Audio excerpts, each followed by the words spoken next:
When the pace of change has gathered momentum here, it's done so with bewildering speed and passion. It's 4 o'clock, long before daybreak on a bitterly cold Berlin morning.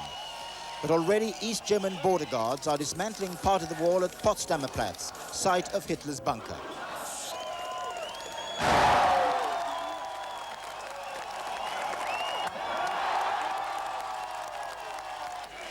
Watching from West Berlin as they've done for several hours, the crowd shout ecstatically, "We're coming."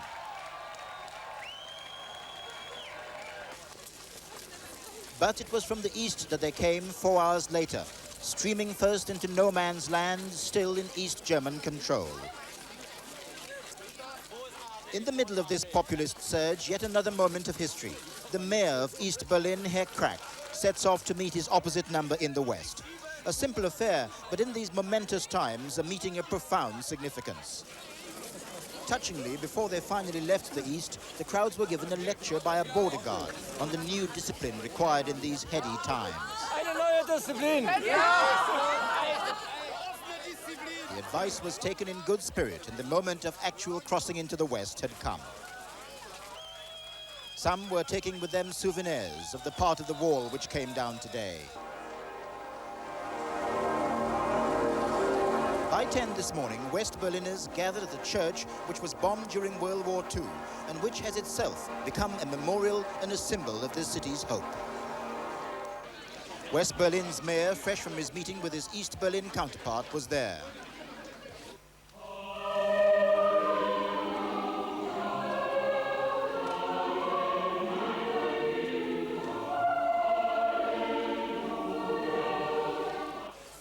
In the grounds of the church, Berlin's newest visitors were being given coffee and cakes. Once in the 17th century, Berlin actively encouraged immigration. Times have changed, but the warmth of the people here has remained. Again, today, Sunday, banks remained open for the sole purpose of giving East Berliners the 100 marks or £30 they're all entitled to. For 3 days, this city has become crisscrossed by queues for banks. This morning in Berlin, coming as it does after the remarkable events of the last week, has given this resilient city, people and politicians a chance to reflect on the future.